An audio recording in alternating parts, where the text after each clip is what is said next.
तो hello guys, my name is Akshay और आज वीडियो लेट हो चुका है यार। मैं अभी जस्ट आया हूँ अपने फ्लैट पर। तो चलो शुरू करते हैं आज के क्वेश्चन को। आज है हमारा डे 35। तो आज के क्वेश्चन का नाम है श्रेयांश एंड बिट्स। तो इसे ओपन कर लेते हैं और देखते हैं इसको कैसे सॉल्व कर सकते हैं from naive to the efficient approach है। ठीक है, तो फटाफट क्वेश्चन पढ़ते हैं यार। मीडियम कैटेगरी का क्वेश्चन है। ओके, तो इसे देखते हैं क्या करना है इसमें। तो Shreyansh has an integer and he is really curious about the binary representation of the integers. He says that any given integer has a number of set bits. Okay, एक नंबर उसे बाइनरी रिप्रेजेंटेशन में लाना है और उसके कुछ number of set bits तो होंगे ही। Now he wants to find out how many positive integers strictly less than n have the same number of set bits n। Okay, तो कोई एक इंटीजर अगर 8 दे रखा है तो हमें 1 से 7 तक में चेक करना होगा कि उसके बाइनरी रिप्रेजेंटेशन में सेट बिट का वैल्यू, सेट बिट का count exactly equals to set bit of count in given n है। तो हमें काउंट प्लस प्लस मतलब आंसर प्लस प्लस करके हमारे आंसर प्रिंट कर देना है। ठीक है, इन्होंने लिख रखा है L L takes large values brute force mode करता है। एन कितना लार्ज यार देख लेते हैं। 10.12 तो भाई ना इसमें वो ना ही एन काम करेगा, एन से भी नीचे आना पड़ेगा, वो रूट एन काम कर जाएगा। और उससे भी नीचे गए तो लॉग एन जो कि एक्सपेक्टेड कॉम्प्लेक्सिटी दे रखी है। तो सबसे पहले इसका यार ब्रूट फोर्स देखेंगे कि हम इसे कैसे कर सकते हैं। तो मैं क्या सोच रहा हूँ कि इसको ऐसे करते हैं।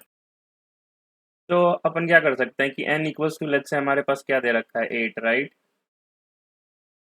एन इक्वल्स टू 8 दे रखा है और 8 में हमारे पास सेट बिट्स कितने होते हैं 100। तो चलो 1 2 3 4 5 6 7 और 8 के लिए लिख के देख लेते हैं। तो ये 1, 2 के लिए क्या होगा 10, 3 के लिए 11, 4 के लिए 100, 5 के लिए 101, 6 के लिए 110, 7 के लिए 111 एंड 8 के लिए 110। तो हम देख सकते हैं कि 8 से इसमें हमें चेक करना है कि जिसकी number of set bits equal to this होते हैं। यहाँ पे नंबर ऑफ सेट बिट कितना है 1 है, तो हमें बस 1 निकालना है। तो यहाँ पर है तो ये हमारा आंसर होगा, ये आंसर होगा और कौन सा होगा, ये हमारा आंसर होगा। तो इसका आंसर 3 आ रहा है ना। तो मतलब 1 2 एंड 3 आंसर में कंट्रीब्यूट कर रहे हैं। तो वही हो भी रहा है, वही हो भी रहा है ना। तो कहाँ गए हम लोग। 8 के लिए 3 आंसर आ रहा था, बहुत ही अच्छी बात है। तो ठीक है, हमें क्या कर सकते हैं, हम एक काउंट सेट बिट का एक फंक्शन बना लेते हैं। ठीक है, जो कि लॉग ऑफ एन कॉम्प्लेक्सिटी लेगा। एक फॉर लूप चला देते हैं फॉर आई इक्वल्स टू 1 से लेके आई लेस देन 8 तक, है ना। और हम चेक कर लेंगे यहाँ पे if set bit of what, set bit of i is equals to set bit of n. तो हमें क्या करना होगा, जस्ट आंसर प्लस प्लस हम उसे रिटर्न कर देंगे। बट इसकी टाइम कॉम्प्लेक्सिटी क्या हो जाएगी एन लॉग एन, है ना। और ये कोड करना बहुत आसान भी है कि नहीं। तो इसको अगर हमने कोड कर भी दिया तो कुछ टेस्ट केसेस के लिए तो पास कर जाएगा, बट एट द एंड ये लार्ज टेस्ट केसेस पे फेल करेगा, चलेगा ही नहीं। और टीएलई भी आएगा। ठीक है, तो इससे एफिशिएंट अप्रोच क्या हो सकती है यार, इससे एफिशिएंट अप्रोच क्या हो सकती है। ओके, तो पहले इसे कोड कर लें, क्या इसे कोड कर लेते हैं पहले। ठीक है, तो हमें क्या करना होगा, हमें एक लॉन्ग एरे बनाना होगा। या पहले हम फंक्शन बना लेते हैं। ठीक है, हम एक फंक्शन बना लेते हैं, फिर लॉन्ग सेट बिट और उसमें पैरामीटर जाएगा लॉन्ग एन, राइट। फिर हमें क्या करना है कि लॉन्ग सी इक्वल्स टू 0 और हमें क्या करना है while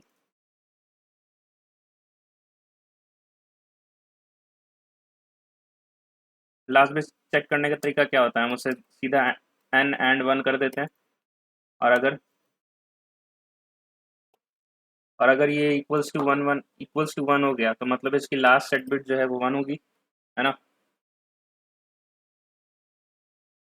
equals to 1, then last set bit is equals to 1, then in that case what we will do, we have to just increment the count, that is c plus plus। और finally n को हमें n/2 से reduce कर देना है। ठीक है, ये सेट बिट का कोड है यार बस। और हमें इस केस में बस यहाँ पे एक रिटर्न सी कर देना है। तो चलो अब इसका हम लोग वो करके देख लेते हैं।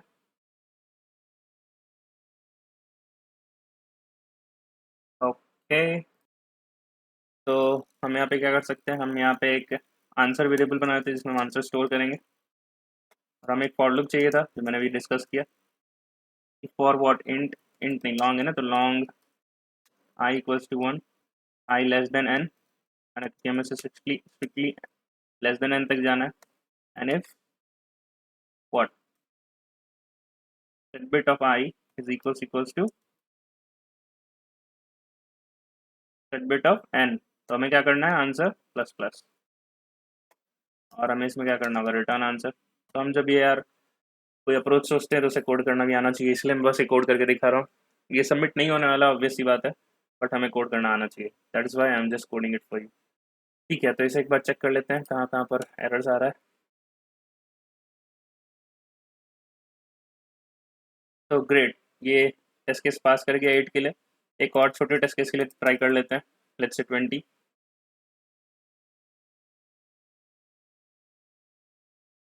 ठीक है, तो ये पास कर गया, बट अब ये लार्ज केसेस के लिए फेल होने वाला है यार, क्योंकि ये एन की इनपुट बहुत हाई है। ठीक है, एन लॉग इन तो बिल्कुल भी नहीं से कोड कर सकते हैं।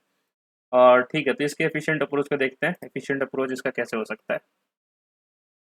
तो मैं यहाँ क्या ऑब्जर्व कर पा रहा हूँ कि सपोज जब हमारे पास ये 8 दिया होता, 1000, राइट, 3 जीरोस थे, है ना। मैं सपोज, तो मैं यहाँ पे क्या बोल सकता हूँ कि अगर हमें इससे नीचे जाना है, इस नंबर्स के नीचे कंसिडर करना है, तो इस जीरो को, इस 1 को हटाना पड़ेगा यार यहाँ से, इस 1 को 0 में कन्वर्ट करना होगा, और रेस्ट जो प्लेसेस बचे, जो कि 3 प्लेसेस बचे, है ना। और हमें कंस्ट्रेंट दिया हुआ है कि नंबर ऑफ सेट बिट जो है वो इक्वल्स टू ये होना चाहिए। यहाँ पे सेट बिट का काउंट क्या है 1, एन इक्वल्स टू 8 के लिए। और हम जब हमने पता कर लिया कि फर्स्ट स्टेप है यार कि इसको तो डिक्रीमेंट करना ही पड़ेगा, जो जो सबसे ये वाला राइट मोस्ट वन है उसको हटाना पड़ेगा। और फिर हमें क्या करना होगा, वन चाहने के लिए हमारे पास अब 3 प्लेसेस बचे हुए हैं, हमें इस 3 जगह पे हमें 1 को अरेंज करना है। तो उसका फॉर्मूला क्या होता है, 3C1, है ना। अगर आप इसको निकालोगे मैनुअली भी तो एक बार 1 यहाँ हो जाएगा और 0 0, फिर 0, ये तो फिक्स है, और यहाँ पे 0, और यहाँ 1 हो जाएगा एक बार, फिर 0 0 0, और एक बार 1 यहाँ हो जाएगा। और देखो यही आंसर भी था, ये 1 2, और ये सॉरी ये 4, और ये 2, और ये 1, देखो यही आंसर भी था, 1 2 एंड 4, है ना। तो इसका मतलब अगर हम दूसरे टेस्ट केस के लिए एक बार ट्राई करके देखें, राइट, तो दूसरा टेस्ट केस जैसे 1010 ले लेते हैं, जिसमें 2 बार 1 है, तो समझने में और आसानी हो जाएगी। तो इसका मतलब कि हम यहाँ से ट्रावर्सल शुरू करते हैं, ठीक है, और हम देखते हैं कि यहाँ पे जैसे ही हमारे पास 1 आया, राइट, हमें इस नंबर को रिड्यूस करना है सबसे पहले। तो व्हाट वी कैन डू कि 1010, और इसको तो 0 बनाना ही पड़ेगा क्योंकि नंबर को घटाना है, राइट, जैसे ही 1 इनकाउंटर हुआ। तो हमारे पास जो राइट हैंड साइड में जो स्पेसेस बचे हैं, है ना, राइट हैंड साइड में हमारे पास स्पेस क्या बचा, 1, and we have to now replace this 1 into r जो ये अवेलेबल स्पेस है ना, जो हमने यहाँ पे किया था। हमने देखा 1 है, इसको 0 बना दिया, और number of bit set bit कितने थे, 1, तो हमने ये जो 3 की स्पेस थी उसके राइट हैंड साइड हमने बोला कि चलो इस पे 3C1 लगा देते हैं, पता चल जाएगा 3 वेज है। तो सिमिलरली यहाँ भी करेंगे, हमने इस 1 को 0 बना दिया, और हम यहाँ कर देंगे number of spaces left to this set bit कितना है, right to this set bit, sorry, तो कितना है, 1 स्पेस है, and we have the set bit encounter to this, इस पोजीशन तक हमें सेट बिट कितना मिला, 1, तो 1C1 तरीका होगा। अगर आप देखो भी तो 1 0 0 ये तो फिक्स और ये भी फिक्स है, यहाँ पर हम एक 1 ही रख सकते हैं और कोई तरीका ही नहीं है। तो यहाँ से आंसर क्या आ रहा है, तो for this n equals to, ये n का क्या वैल्यू होगा, 1010 8 और 2 10, ये 10 हो गया, तो फॉर 10 हमारा एक आंसर होगा 9। ठीक है, अब बाकी देखते हैं। अब ठीक है, हम 1 0 1 0 हम यहाँ तक सॉल्व कर चुके हैं, यहाँ तक पोजीशन पे आएंगे, और ये 0 है, ठीक है। तो 0 को हमें क्या करना है कि नंबर को रिड्यूस करना है ना, तभी तो उसके बाकी सारे पॉसिबिलिटी कंसिडर कर सकते हैं। तो 0 ही खुद ही है भाई, ये बिट, इसको रिड्यूस कर क्या कर सकते हो, 0 से 1 कर दोगे तो बड़ा हो जाएगा। तो whenever we are encountering 0, है ना, तो हमारा स्टेप, एक स्टेप हो गया कि इफ बिट इनकाउंटर जो है, bit encounter is equals to 0, then what we have to do nothing, continue. ठीक है, अब हम आगे बढ़े। ठीक है, तो अब हम आगे बढ़ते हैं और देखते हैं कि हमारा नेक्स्ट इनकाउंटर क्या होता है ये। तो we can do this as 0, है ना, तो ये फिक्स हो जाएगा 0, और हमारे पास ये सारे प्लेसेस बचेंगे, राइट। और हमारे पास यहाँ तक यहाँ तक ट्रेवल्स करते करते हमारे पास सेट बिट काउंट 2 हो चुकी थी। That means in these 3 places in the right of the available spaces we have to we have to arrange 2 set bits, है ना, इन 3 प्लेसेस, राइट। तो उसका आंसर, तो उसका क्या हो जाएगा, उसको हम लिख देंगे 3C2, है ना, यही होगा। अगर आप देखो भी, अगर आप अरेंज करके देखो तो क्या हो सकता है, 1 1 0, और फिर क्या होगा 1 0 1, और क्या होगा 1 नहीं, और होगा हमारा 0 1 1। यहाँ से अगर आप निकालने की कोशिश करो तो क्या होता है, ये कौन सी वैल्यू हो जाएगी हमारी, 4, और ये 5, और ये क्या, 6 हो गया, ये 5 हो गया, और ये क्या हो गया 3। अगर हम अब चलो हम थोड़ा मैनुअल ड्राई रन कर ले, तो 8 तक हमारे पास था, ये 9 और 10, 9 को हम लोग क्या लिख सकते हैं, 1 0 0 1, और 10 कौन लिख सकते हैं, 1 0 1 0। तो अगर आप देखो तो हमारे पास यहाँ पे 2 सेट बिट थे। अब निकालो किनके पास टू सेट बिट थे। एक यहाँ से आंसर आएगा, यहाँ से आएगा एक आंसर यहाँ से आ रहा है, एक आंसर यहाँ से और एक आंसर यहाँ से। देखो मैच कर रहा है कि नहीं। यहाँ से आंसर क्या आया, 3 4 6 एंड 9। देखो यही आया था। एक 9 यहाँ पर मिल गया हमें, 3 4 कहाँ से आ गया यार, 5 आया ना, 3 5 आया, राइट। 3 5 6 एंड 9। तो देखो 9 हमें यहाँ मिल गया, 3 यहाँ मिल गया, 5 एंड 6। तो इसका मतलब हमें बस क्या करना है, चलो स्टेप डिस्कस कर लिया तुरंत से ही कैसे करना है हमें। तो हमारे पास कोई नंबर होगा जैसे 1 0 1 0। We just need to traverse from the rightmost to the leftmost. और जैसे ही हम एनकाउंटर करेंगे we need to do 3 things. सबसे पहले तो सेट बिट का काउंट मेंटेन करना होगा, सेट बिट काउंट। दूसरा चीज क्या करना होगा कि हम जब लेफ्ट ट्रैवर्स कर रहे हैं then you need to have कि अगर ये सेट बिट है तो हमें पता होना चाहिए कि इसके राइट प्लेसेस में क्या है, राइट। तो हमें एक पोजीशन कुछ बनाना होगा, पोजीशन फाइंड करने के लिए ये कुछ वेरिएबल्स होंगे और हम एक वाइल लूप लगा के हम पीछे ट्रैवर्स कर सकते हैं। तो चलो वो कर लेते हैं तुरंत से। ठीक है, तो लॉजिक क्लियर है मेरे ख्याल से, है ना। जब जब हम लोग वन इनकाउंटर कर रहे हैं, whenever we are encountering one, तो हमें बस अपने राइट स्पेसेस में देखना है कितनी जगह है और अभी तक बिट्स कितने इनकाउंटर हुए हैं, है ना। तो whenever we are encountering one, तो हम एक आंसर बना देंगे, आंसर प्लस इक्वल्स टू, हम एन सी आर लगा देंगे, है ना। और एन सी आर में एन का वैल्यू क्या होगा, नंबर ऑफ सेट बिट्स, है ना। एन का वैल्यू क्या होगा, number of spaces to the right of set bits. तो हम यहाँ लिख देते हैं नंबर ऑफ व्हाट, या फिर वेरिएबल ऐसा बना देते हैं beads on right, beads on right, है ना। और ये क्या है एनसीआर में, आर का है वो है नंबर ऑफ सेट बिट्स, है ना। तो हम इसको एक वेरिएबल दे देते हैं वंस। ठीक है, यही हमारा भाई टोटल कोड है और कुछ नहीं है, यही लॉजिक था सबसे। ठीक है, तो चलो इसको कोड करते हैं तुरंत। अब इसे रिफ्रेश कर लेते हैं। Okay, so what we have to do, we have to make some one variables. One है जो काउंट स्टोर करेगा, ये काउंट ऑफ वन स्टोर कर रहा है, राइट। अब हमें एक चाहिए बिट्स ऑन राइट। तो इसको मैं लिख ही देता हूँ, इसको मैं बी ओ आर लिख देता हूँ। बी ओ आर अभी ज़ीरो है, ये एक्चुअली में beads on right at any particular ith position. ith क्या है, वो जो हम लेफ्ट राइट से लेफ्ट मोस्ट तक जा रहे हैं। ठीक है, तो राइट से लेफ्ट मोस्ट तक जाने के लिए क्या कर सकते हैं, while n less than greater than zero, and what we can do, we can decrement it by 2। N, ये डिक्रीमेंटेशन हो गया, राइट। और हमें प्रोसेस कब करना है कि जब वो हमारा सेट बिट है। तो हम सेट बिट कैसे चेक करते हैं कि n and one, right, is equals to one, या फिर हम लिख देते हैं नॉट इक्वल्स टू जीरो। जब जब हमारा जीरो नहीं है then we have to process it, है ना। ठीक है, ठीक है, हमें प्रोसेस क्या करना है, हमें एक आंसर चाहिए जिसमें प्लस इक्वल्स टू क्या होगा, प्लस इक्वल्स टू एक फंक्शन होगी क्या, n C r, capital N C R लिख देते हैं, ये फंक्शन का नाम होगा। ठीक है, और हम इसे, हमें पास क्या कराना होगा इसमें, एन सी आर में हमें पास कराना होगा एन। एन क्या है हमारा, that is the number of beads on right. तो हम इसमें बी ओ आर पास करा देते हैं। और आर क्या है हमारा, that is the number of one we have found till this iteration. ठीक है, ये कर लेते हैं। और हमें जब भी वन मिल रहा है तो हमें उसे कंटिन्यू, हमें सेट बिट के काउंट को मेंटेन करना है तो ऐसा कर लेते हैं। And whenever we are moving from the rightmost to the leftmost we need to maintain that B O R count, है ना। तो हम बी ओ आर को प्लस कर देते हैं, B O R plus plus कर देते हैं। ठीक है, बिल्कुल सही है ना। अब बस हमें इतना करना है कि ये एनसीआर का कोड हम किसी तरह लिख दें। ये लॉगिन है ना। और मैं यहाँ से हिंट ले रहा हूँ यार कि ये लॉगिन इनटू लॉगिन का इन्होंने एरे स्पेस इस्तेमाल किया है और एनसीआर के कैलकुलेटर में इन्होंने ओ ऑफ वन इस्तेमाल किया। तो बड़ी ऑब्वियस सी बात है कि हमें कुछ ऐसा 2D एरे बनाना होगा कि कंप्यूटेशन सिर्फ एक ही बार हो और सारे कंप्यूटेशंस का आंसर हम सेव कर लें, ताकि अगली बार जब भी कोई क्वेरी रन करें एनसीआर के लिए तो ओ ऑफ वन में आंसर आ जाए, है ना। तो देखो बिट्स का भाई लॉजिक खत्म हो चुका है, यहाँ पे हमने कोड कर दिया है उसको। अब ये सारा का सारा अब एनसीआर पे आ चुका है। तो ठीक है, तो लॉग इन इंटू लॉग इन दे रखा है, राइट। तो अगर हम निकालें लॉग इन, अगर हम थोड़ा एक लॉग का कैलकुलेटर खोल लेते हैं, base log base two calculator खोल लेते हैं और थोड़ा देख लेते हैं कि हमारे हमारी एक्चुअली वो जो 2D एरे की साइज होगी वो कितना एक्चुअली रिक्वायर्ड है। तो ठीक है, ये खुल चुका है, हमें बस यहाँ पे ये डालना होगा 10 की पावर 12, तो 1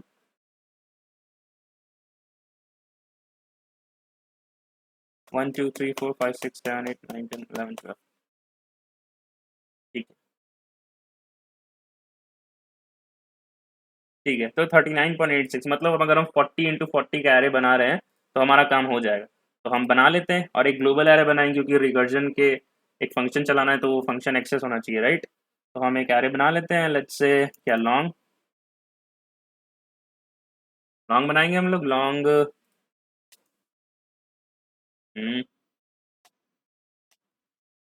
लॉन्ग एरे 2D एरे। बाहर लिखा है तो सिर्फ बस एरे लिखते हैं ना, और एरे का मतलब इसको वो सिंटेक्स दे देते हैं। देन इन हम हमें अंदर से डिफाइन करना होगा कि एरे जो है वो एक्चुअली में एक 40 इंटू 40 साइज का एरे है, ठीक है। और हम इस एरे वैल्यूज़ को फिल कर देते हैं -1 से, इस 2D एरे को, क्योंकि अपडेशन जो है हम उसी हिसाब से करेंगे। रिकर्जन में जब भी वैल्यू स्टोर होगी तो हम बोल देंगे कि अगर वैल्यू पहले से स्टोर नहीं है तभी स्टोर करो, और वो पहले से स्टोर नहीं हो को हैंडल करने के लिए हम एक -1 से इसको फिल कर देते हैं। तो less than equals to 40 I plus plus, and we can just use here arrays dot fill और एरे कॉमा -1, ये हो गया हमारा एरे फिल। चलो अब एनसीआर का कोड लिख लेते हैं तुरंत से।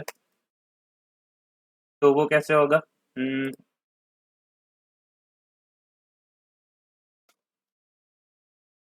Long NCR. अब एनसीआर का कोड लिखने से पहले यार कुछ कुछ बातें मेरे को आपको बतानी पड़ेगी, तो वो डिस्कस करते हैं पहले जल्दी से। वो कौन सी बातें हैं यार, एक बात तो ये है कि जैसे एन सी ऑफ जीरो होता है तो वो हमारा क्या होता है 1, राइट। और एन सी एन है तो वो भी हमारा आंसर 1 होता है। तो हमें एक बेस केस निकला हुआ ऐसा दिख रहा है कि if R equals equals to zero और R equals to 1, then what we have to do, we have to return 1, है ना। ये हमारा बेस केस है। एक हो सकता है कि एन सी आर है, राइट। तो एन सी आर तभी कैलकुलेट कर सकते हैं जब हमारे पास जो आर है वो लेस देन एन हो।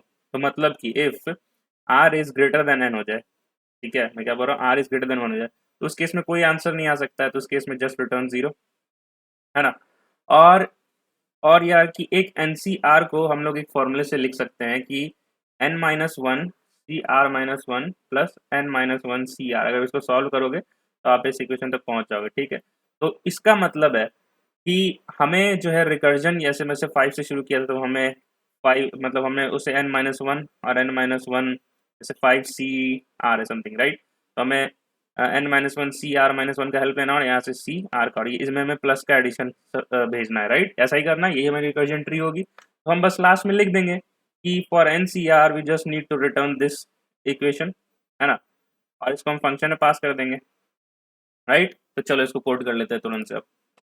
तो एनसीआर में कौन से दो पैरामीटर्स जाएंगे, वो पैरामीटर्स जाएंगे, एक तो एन जाएगा और एक क्या आर जाएगा, ठीक है। तो हमने बेस केसेस क्या डिस्कस किया था अभी, इफ आर इक्वल्स टू 0 और what n is equals to r, तो उस सारे केस में हमारा आंसर 1 होने वाला है। और कहाँ पे हमारा आंसर नहीं आएगा, जब हमारा आर जो है वो ग्रेटर देन एन हो जाए, तो at that case we will not receive any answer, so will do return 0। और इन सारे केसेस के बाद हमें क्या करना है, हमें रिटर्न करा देना है what, for n C r we need to return, क्या करना है हमें, एन सी आर का फंक्शन डालते हैं, उसमें ऑपरेटर क्या डालेंगे, मतलब पैरामीटर्स क्या डालेंगे, n-1 और r-1, है ना। और प्लस में क्या जाएगा, एन सी आर वापस से लिखो और यहाँ पे एन का वैल्यू क्या हो जाएगा, n-1 कॉमा आर। ये है भाई एक फॉर्मूला है, आप इसको सॉल्व करोगे तो आप यहाँ तक पहुँच जाओगे, ठीक है यार, ठीक है, ठीक है। और हमें क्या करना है, हमें हर हर वैल्यूज़ को हमें एक उस 2D एरे में स्टोर कराना है। तो अगर पहले से स्टोर्ड नहीं है तभी ना स्टोर कराएंगे, तो so that means if array of n comma C like r is not equals to 1, not equals to -1, हमने -1 से फिल किया था। अगर ऐसा नहीं है तो हम क्या कर देंगे, उसमें भेज देंगे हम return array of what n and r, है कि नहीं। और हम इसको हम इसको अपॉइंट कर देते हैं व्हाट, हम इसे array of n r appoint कर देते हैं, और हमारे हमें यही वैल्यूज रिटर्न भी करानी है। हाँ ठीक है, बिल्कुल सही है, बिल्कुल सही है। तो इसे एक बार कंपाइल एंड रन करके चेक कर लेते हैं। तो कुछ कंपाइलेशन आ रहा है यार, तो हमने आंसर वेरिएबल नहीं बनाया था, राइट, हम आंसर वेरिएबल बना तो okay, int answer is equals to 0।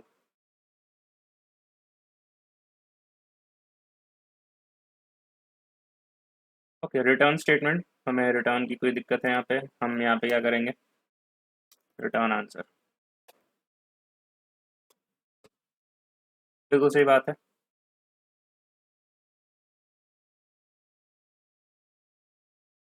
कुछ एरर है, उसको रिजॉल्व कर लेते हैं तुरंत से। ओके यार, तो गलती यहाँ पर है लाइन नंबर 40 पे, और मैं यहाँ देख पा रहा हूँ कि ये एक्चुअली में हमने आर एफ आई पास करना पड़ेगा, right. We are filling each rows with -1। ठीक है, तो इसे कंपाइलर रन करके देखते हैं। तो बिल्कुल सही बात है, 20 के लिए हमारा चल चुका है। और ये जो क्वेरी है, राइट, इसके फंक्शन को बनाने का मतलब ये था कि अगली बार जब क्वेरी रन करें तो we get an answer in O(1). ठीक है, यही इसका मोटिव था, ये 2D एरे को बनाने का। चलो इसको सबमिट कर देते हैं तुरंत से।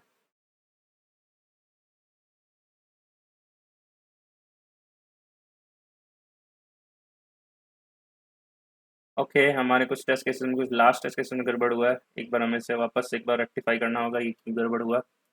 ओके, मेरे को एक प्रॉब्लम दिख रही है। देखो, एरर्स आना अच्छी बात होती है, ठीक है, बट उसे रेक्टिफाई करना भी बहुत ज़रूरी था। तो मेरे को दिख रही है कि मैंने जो यहाँ पे इनपुट डाला है, राइट, ये इनपुट की वजह से हमारा कोड आउटपुट जो एकदम नेगेटिव में आ रहा है। इसका मतलब कि कुछ ओवरफ्लो एरर हो रहा होगा। और मुझे यहाँ दिख रहा है कि मैंने जो आंसर को जो था, मैंने इंट में डिक्लेयर किया था, राइट। तो एक बार इस टेस्ट केस को कॉपी कर लेते हैं और इस स्पेसिफिक टेस्ट केस के लिए रन करके देख लेते हैं।